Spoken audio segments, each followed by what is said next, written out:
This is a wonderful time of the year to be celebrating someone's love story. Our friends, Shurvone and Roger, we'll be going to have them share their love story during the week of Valentine's Day.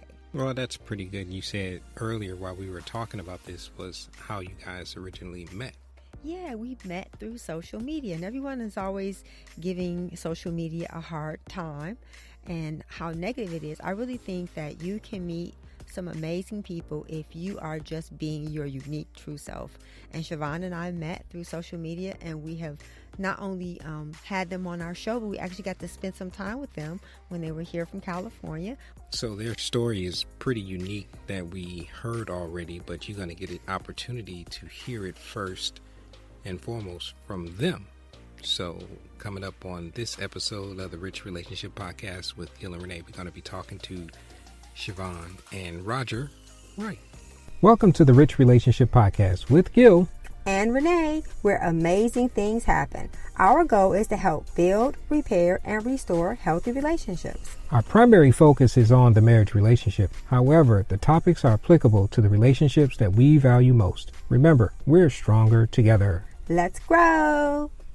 Well, we have gone all the way to California. We have some amazing friends of ours who are going to share their unique love story. Roger and Shurvone, thank you so much for being with us this evening. Thank you so much for having us. We're really excited. We really appreciate you guys again. So before we actually jump into this, why don't you guys actually tell our audience a little bit about yourselves and a little bit about your love story? Okay, well, I'll let my husband start. Okay. Well, mine goes back to, starts in 1989 when I first traveled out to California when I got hired by United Airlines. I'd never been out here before, even in the military when I was in the Marines. But here it was, I'm in California now and trying to make it as a young 30-something-year-old. And then in the course of me, trying to, make friends and relationships out here, I met Shurvone's aunt first. And that's who I was friends with first before I even knew about Shurvone. Wow. And how I ended up meeting her was through her aunt, because Shurvone, I think, lived in LA at the time. I was up here in the working at San Francisco Airport. And I went down to LA to help her bring Shurvone back home. Basically, she was in not a very good relationship with another man. And so I went down there to support her and help her pack her stuff up and move back to San Francisco. So you were her knight in shining armor right off the bat, huh? Right off the bat. Yeah, and I didn't even know it. Yeah.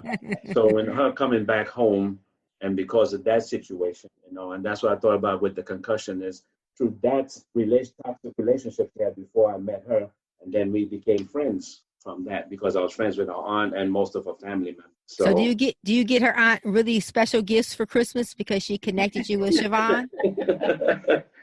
No. She's not like your favorite, huh? No. That's I say a 30-year-old story. Wow. So Shurvone, what was your thoughts when you first met him? I know Roger was saying it was under a different circumstance that brought you guys together, and you may not have been thinking about a relationship at the time, but what were you thinking when you met him for the first time? Well, I just thought that he was very kind person, very patient. I noticed that right away because when we first met, I think I cried for like 5 or 6 hours from LA to San Francisco. Cried all the way to the road. So his first impression of me was probably thought, oh boy, she's a crier. But I just thought it was really nice of him to come into a situation he had no idea. And it just was a natural progression of just being a kind person that drew me to him. So Roger, was that the Marine in you coming to the rescue or just kind of responding to the call? Well, that, yes. You don't want to see, I grew up with 5 sisters and I wasn't letting nobody abuse anybody. Right. I'm not going to have it. So when she told me what she was dealing with, I'd be like, okay, let's go. Oh. You If kind of sound somebody like want you to have shake an hands with somebody, accent. I'm here, you know? Roger, you kind of sound like you have an accent. Where are you originally from? And that question always comes up. Well, I was born in Trinidad and came to the United States when I was 4 years old. So I've been grew up, high school, graduated in New York City, right in Brooklyn. Oh boy. Okay. So yeah, I hear all those accents. Yes. Yeah, and in California for 30 years, and California hasn't changed my accent. Would you believe it? Yes, Wow. I believe it. I believe it. You almost sound like you hold on to it with all fervorness. No, I try. I don't. And I notice with being in audio, it's more pronounced when I use audio because it really comes out versus face-to-face conversation. Right. That's why you're hearing it so much. Yeah. Well, see, I kind of noticed it when we were doing video, and I guess it's because we're military, we've moved around, and you kind of have to look for, you kind of notices the things that make us different and make us unique. And that was one of the things I noticed, even just hearing you. I heard that your dialect was a little bit different. And sometimes when people are from different countries, they do bring things to the table that in America we have kind of thrown away. And I think chivalry would be something I would have to describe you as, a very chivalrous gentleman, that you were able to go and rescue this damsel in distress and really help her to see that all men are not the same. Correct. That's Yes. right. Yes. So that's how we first met. And like you say, we were just friends at the beginning. We hadn't even considered a relationship. Mm-mm. We were I just hang out with them, with the family. You know, at the time, I think that you guys were the only people I knew in California. So Shurvone, when did the transition start happening for you guys? When they go from being just hanging out and being around the family and friends to where you start thinking, this is something different here?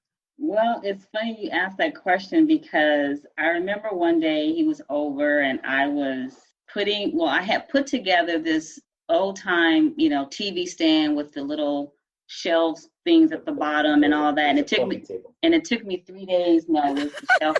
It took me 3 days to put it together. I thought I was doing something. So I finally put it together. And so I was about to move and he comes over and takes it down in like 5 minutes. And I'm like, okay, he's the keeper. He can fix stuff. Parts, furniture, he's handy. Right. So I just remember that. I just like, wow. And I know it's so simple for most people, but it just felt like, I don't know, like protection in a way. It was really strange. I just noticed, like, I just kind of noticed him in a different way in that moment. It was weird. And to this day, he fixes literally everything in the house. Oh, that's awesome. I don't pick up a hammer or a screwdriver, I would if I had to, but I don't. There's nothing wrong with that. I think in this day and age, we live in a society where people think that in order to be strong, you have to not be vulnerable. You have to not have weaknesses. Roger, what would you say would be the greatest attribute that you see in Shurvone from the day you met her till today? Well, I guess it's her spirit. I've always, attracted to that. And her, even, I guess, at the time, maybe not noticing it unconsciously, is probably her intelligence. She's not, when you compare to past relationships or past ladies that you've dealt with, and you find qualities that turn you off in them, and then you see one that, I like the way she thinks, or she does this, or something in the way she does the whole thing, not the fact that she's was always beautiful. She looked good, that's the first thing. Right. And then, but yeah, it was all of that, being attracted to that, and we became friends despite all the people I was hanging out with. Right. We started hanging out more and just chilling and movies and all that stuff together, and started the relationship from there. So Shurvone, when that friendship starts blooming, what were some of the things that you noticed about Roger that kind of, other than his mechanical skills, that made you look at from the heart side of this could be something even more special than him fixing my furniture and my stuff? Yeah, he was always just, with the challenging relationship, actually it was a very abusive relationship that I just left. he didn't like try to pursue me right away. It wasn't like, oh, here's a vulnerable woman, let me take advantage of this opportunity. He was just very patient and just wanted to be my friend. So I never had a man that just wanted to get to know me. It was always a motive. Right. And so he was the first man that just really wanted to get to know me and not just have sex. Right. Yeah. Now, was it a time of transitioning from that friendship where you go from the relationship that you were in to one that now you're in will be a healthy relationship that was a little bit more difficult for you to see the goodness in him? Or would you think he was, this can't be real? Sometimes people think when they have a good thing, they're waiting for the bottom to fall out, so to speak. Oh, yeah. Good question. But yes, I initially, it was like, oh, this is going to be great. But then, all the other stuff starts being triggered with time. And I think for years, probably a good 10 years, I thought this is too good to be true. He's going to leave. And so I would unconsciously and consciously create drama and sabotage. And he was just like this unwavering person that loved me in my life and just kept saying, I'm not leaving you. I'm not leaving you. And I gave him heck. Wow. Give me an example of some of the ways you sabotaged the relationship. Just one. Well, one was when we first got together, I wasn't experienced at flying and he was, because where he worked and the benefits that we have now. And so whenever he would go away, or he would say, okay, I'm going to go visit my friend in New York City, or I'm going to go back home, or I'm going to go here. And that was just his normal thing that he did. I noticed that I would start a fight every time he was getting ready to go because I felt like he was leaving me. I felt abandoned. I felt scared. Right. And so I would create an argument and we would end up fighting every time. And I just never really believed that he really loved me for a really long time. Roger, Roger, was that something that you kind of knew was almost like a tactic or something that she was just recovering from that gave you that long suffering position? No, actually, I didn't. She was actually my first long-term relationship at the time. So no, I didn't. It bothered me. I didn't want to fight with her or argue with her, but I didn't know. This is what was traumatizing until she told me later. She told me how she felt. But at the time when we were going through it, you're wondering what's going on. What did I do? Right. So you get that look of confusion, like what happened? So we worked through it though. I know I wasn't going anywhere. I'm not the cut and run guy. So I think it's beautiful what you guys have just exposed. And it's one of the biggest tactics of the enemy is division. And a lot of times he uses our past experiences and our own fears to sabotage something that's good. And so for those of you who are listening to the Rich Relationship Podcast with Gail and Renee, we're talking to Shurvone and Roger, and they're talking about their unique love story, and they're exposing one of the biggest tactics, and it's division. And sometimes when women, you have been hurt and you are struggling, sometimes you're going to pick a fight. And so if you find you guys are in a constant cycle of there being a fight and the fear of breaking up, you have to get down to the root of it. So Shurvone, what do you think what brought you to the place where you got to the root of it? How long was it before you got to the root of it? Oh man, I think like literally years, because it was so much that I had to work through personally that I had to really look at myself, learn how to love myself, forgive myself, and just decide to trust God in the relationship.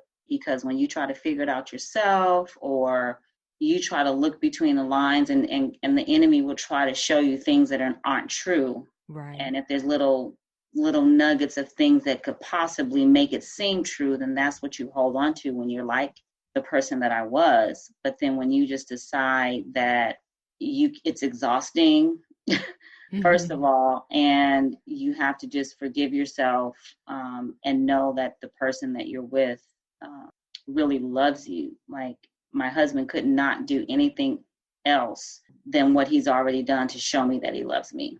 There's just nothing else that he could do. And I just had to say, okay, God, change my heart.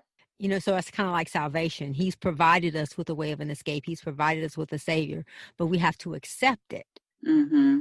And so, yes. Roger, how long did it take before you proposed? After we met? Yes. 2.5. Yeah, about 2.5 years after the LA trip. Yeah.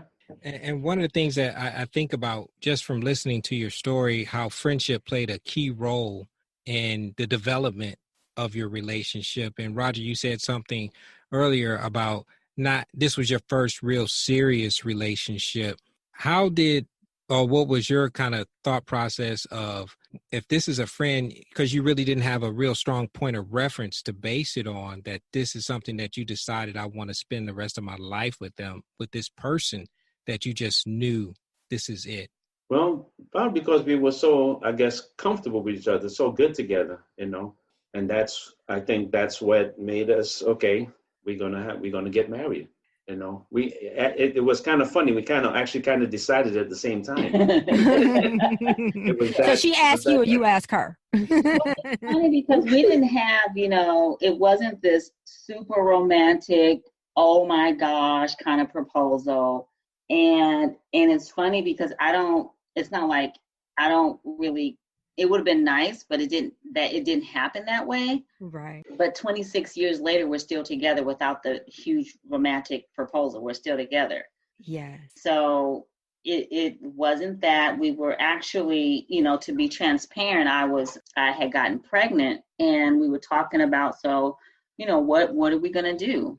How's this going to play out? So it wasn't like, you need to marry me right now. Right. It wasn't an ultimatum. No, it wasn't an ultimatum. We had a discussion, and we both decided it was something that we wanted to do for us and for our child and for our life. So it was different, but it wasn't, I guess you could put some romance in that, because we had a discussion and we decided together this is what we wanted to do. Wow. That's beautiful. One of the things that you mentioned about that, it's not that it's a passionless type of relationship, because you have passion in it because you have attraction towards each other. But I hear a lot of compassion that you guys had towards each other as well.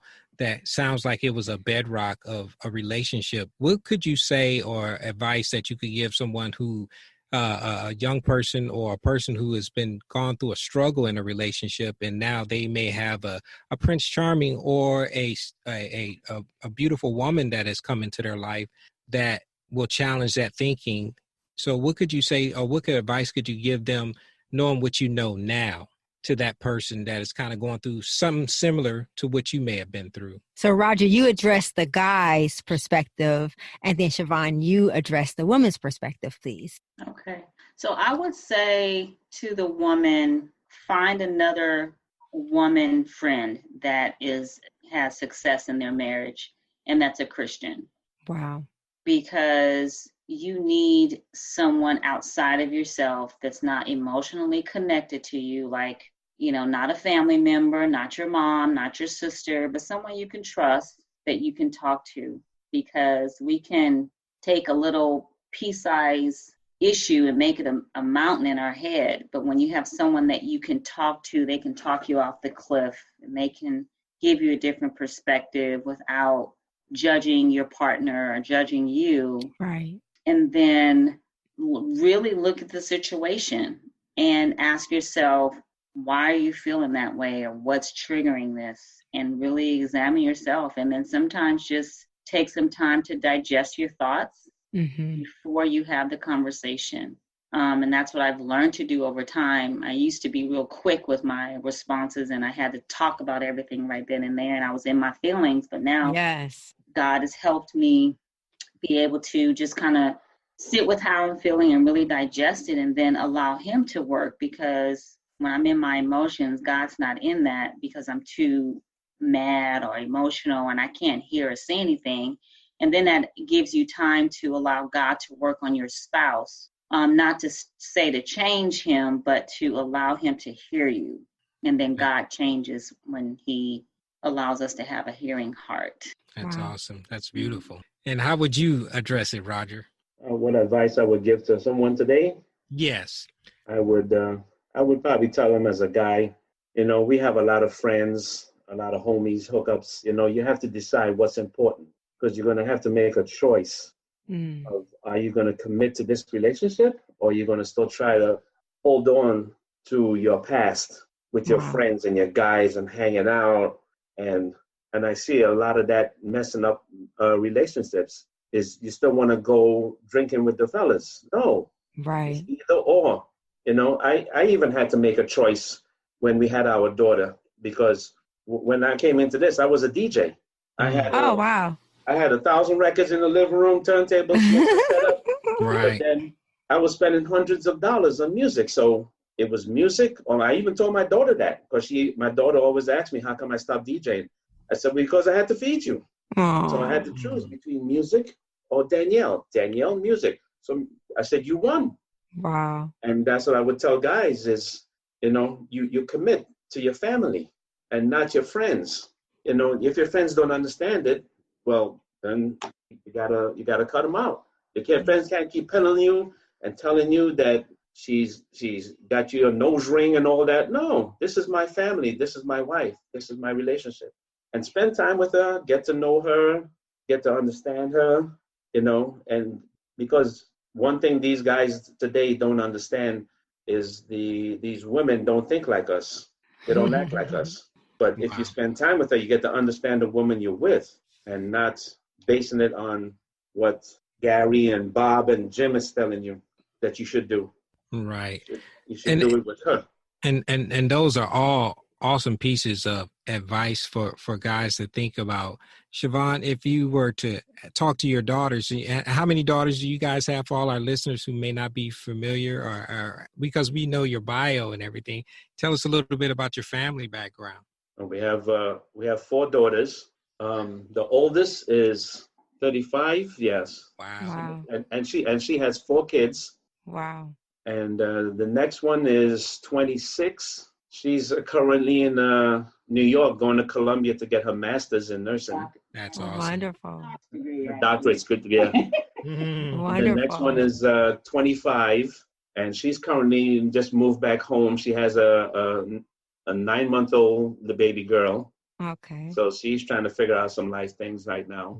And the youngest is 20. She's at the University of Reno studying criminal justice.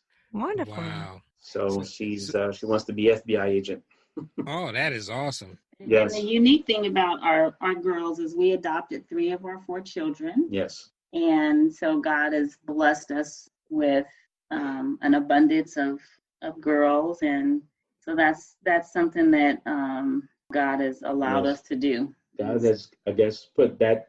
I think it's kind of funny here. I grew up with 5 sisters. Yeah, I remember you saying that. Right. And then I ended up with four girls, no boys. Man, you're a special kind of brother, man. I have to tell you. Yes, he is.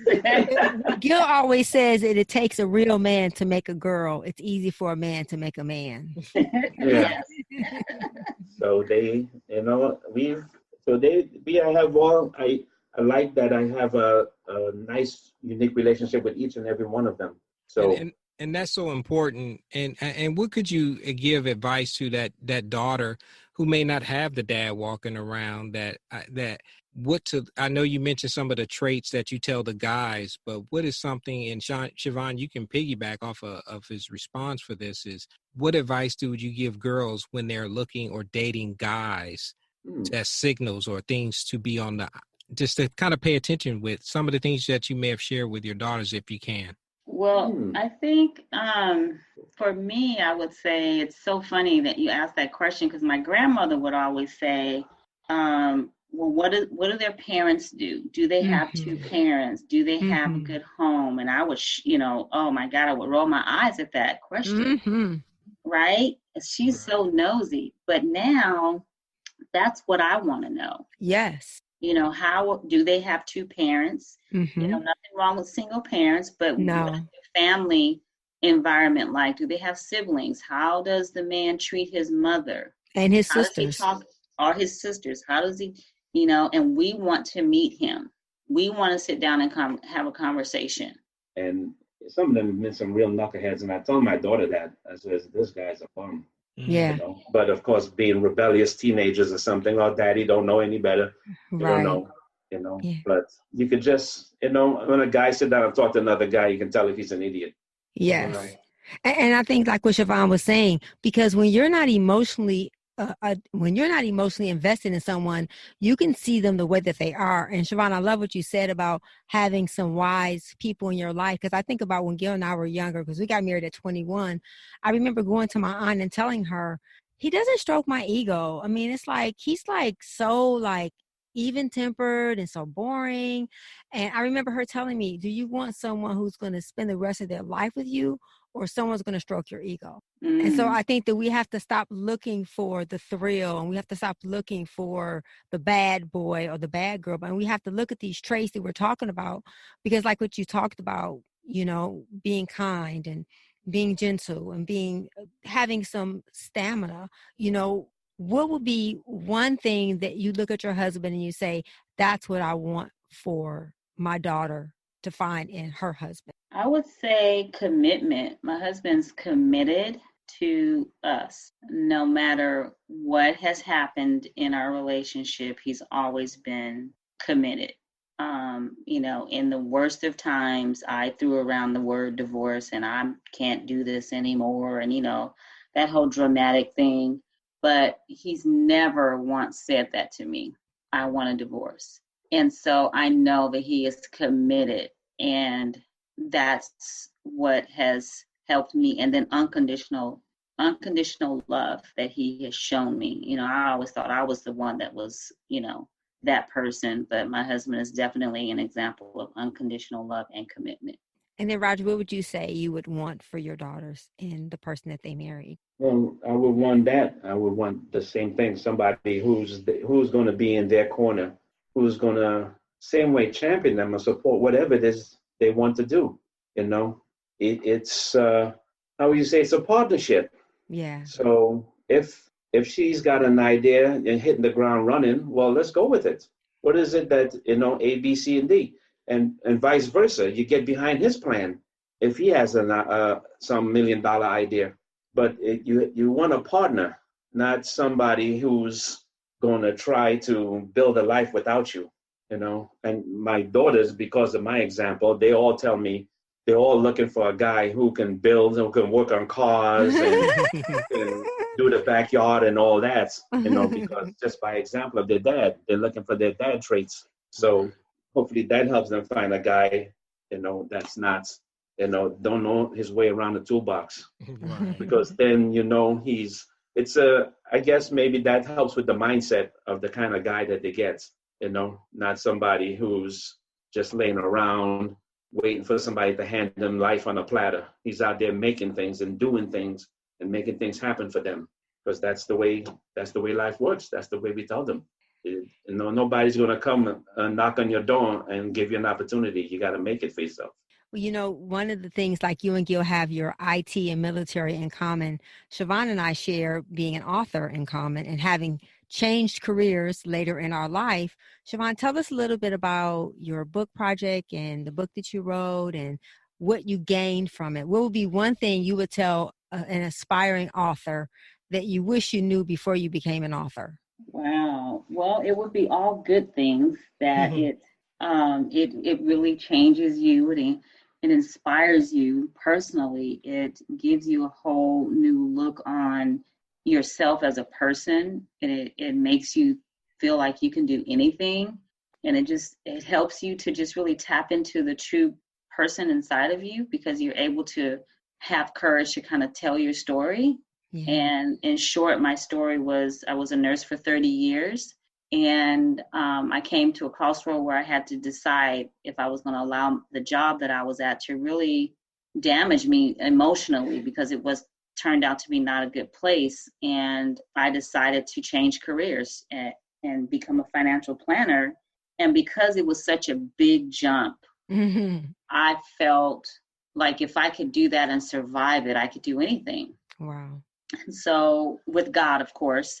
Of And course. so when this book project came into my life, I thought, okay, I want to talk about never giving up and starting over after you're 50 and what that Yeah, looks like and what that looked like for me and how I survived that.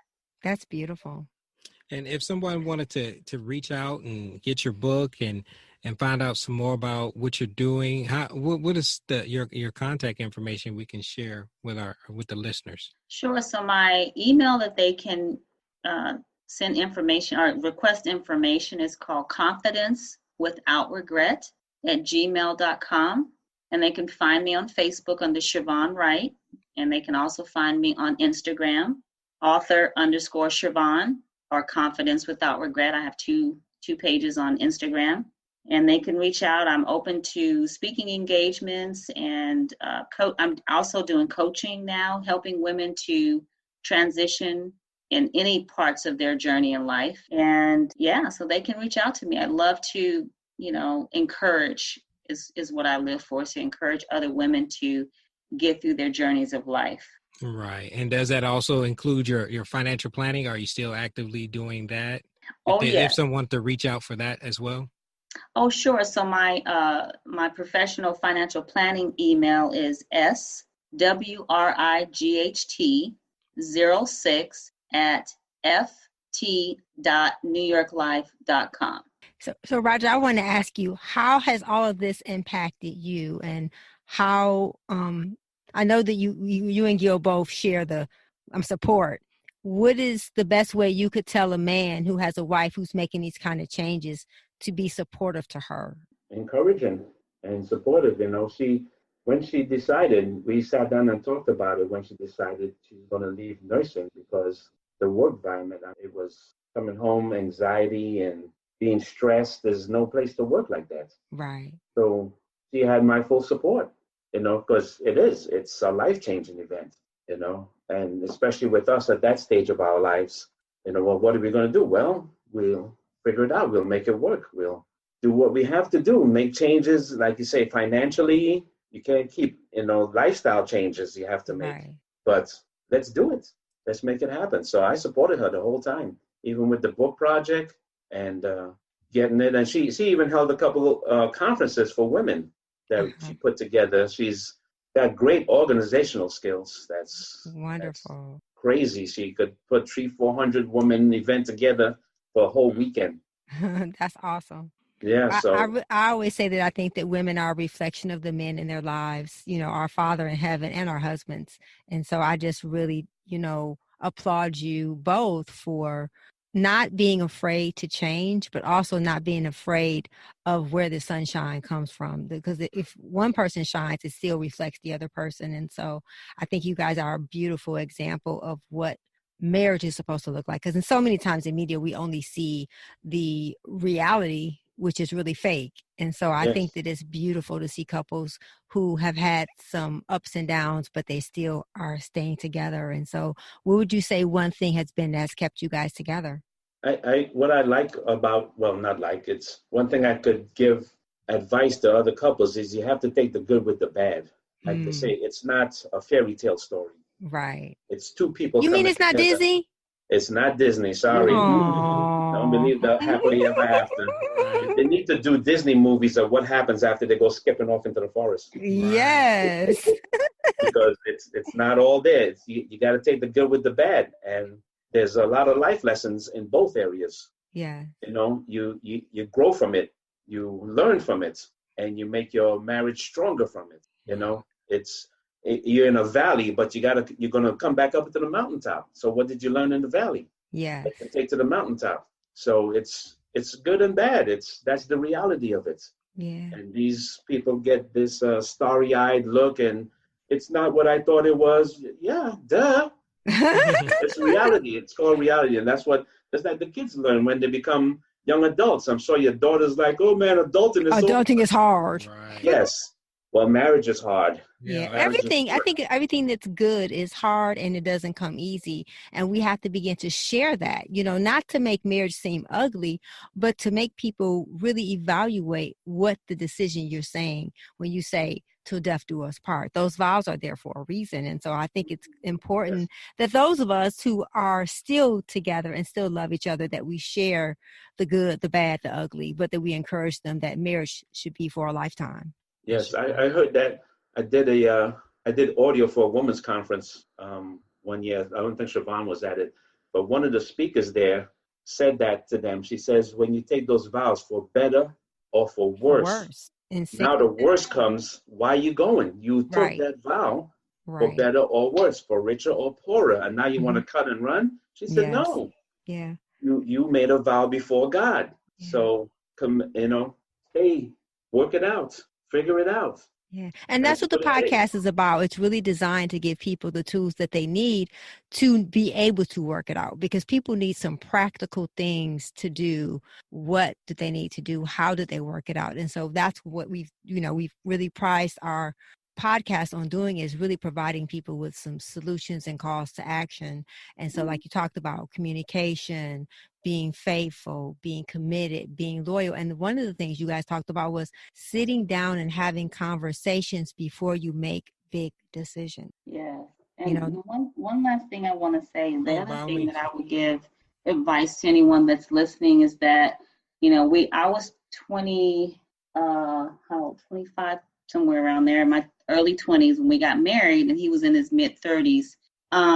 And now I am 55 and he's 61. And so as you journey through life, you have to understand that each phase is different, and you're going to change along the way when you have babies, when you get older, when you turn 40, when you turn 50. When you go through menopause. Yeah, when you go through menopause, and when you go through all these life changes, that you have to understand that you have to mentally grow in your marriage when those changes happen. And sometimes they're not easy to deal with. We're both learning how to be this age because we've never been here before. So we're learning how to love each other in a different way. Well, I think you guys are awesome. And I'm not there. I kind of look at marriage. It's almost like raising kids. You go through the infancy stage, and then you go through the adolescence, and then the rebellious teenage stage. Same thing happens in your relationship. And then you get into your 30, 40-year anniversary, and now you're mature. Hopefully. Yes, hopefully. That is true. Hopefully. Hopefully you get it. Just like some adults don't get it either. Yeah. Right. So Shurvone and Roger, we really appreciate you guys investing your time in our community and sharing some of your wisdom and your experiences in your life with our listeners. And your beautiful love story. And we really, really appreciate your time. And what we always want to do is leave on a positive note. And we have talked about a lot of positive things. So Shurvone, I'll let you have the last word. What is that one last thing you want to have the listeners walk away with after listening? That there is always hope. And as long as you have breath and you have life and you have Jesus, there's always hope for your marriage. Always. So never give up on each other. And we thank Roger and Shurvone Wright for being with us on the Rich Relationship Podcast with Gil and Renee. Gil and Renee Beaver's over 30-year relationship is the genesis for the Rich Relationship Podcast, which is designed to empower individuals with the tools, principles, and the community needed to unpack ourselves, our past, and our preconceived notions associated with relationships. Let's get empty and grow together so that our lives will be filled with love and healthy, rich relationships. Now let's go into our show. This has been an awesome conversation, and before we let everybody go for this week, we wanted to, or I should say, Renee wants to give an announcement. It's us. But yeah, it's us. So go ahead, babe. You go ahead. Well, we want to tell you all that we told you last week we're going to have a gift for you. And our gift to you is our app. It has been released in the Apple and Google store. It's called Speak Freely with Gil and Renee. If you all would download it before Valentine's Day, it's going to be free. The cost will go to 99 cents, and that's going to help us to take care of the expenses of all the new endeavors and projects that God has us doing this year. So please get it this week, but then also tell your friends and family so that we can continue to help people to have better, stronger relationships. So why don't you tell them briefly about what the app is all about? Okay, well, Speak Freely was really the genesis for Speak Freely is the Rich Relationship Podcast. We really realize that while most people really need help in the area of learning how to build, repair, and restore rich relationships, sometimes people just have not been taught how. And they need the tools and they need someone to talk to, because one of the things that's important for us to realize is that we need to go to God to be forgiven, but we need to come to each other to get healed. So we need the support of someone to talk to and someone to listen to us. And so Speak Freely is a platform where you can go, you can ask questions, you can share wisdom, and you can make decisions, and it's anonymous. So therefore, you get to still maintain your privacy, but you can get the help. Because what I think about is that so many of the things that we do in secret, they never really benefit us. So this is something that we can do in secret that could be very beneficial to us in our relationships. So thank you for all your hard work on the app. It's my pleasure. Awesome. And we will see you guys next week on the Rich Relationship Podcast with Killer Renee. Bye-bye. Remember, we're stronger together. Let's grow.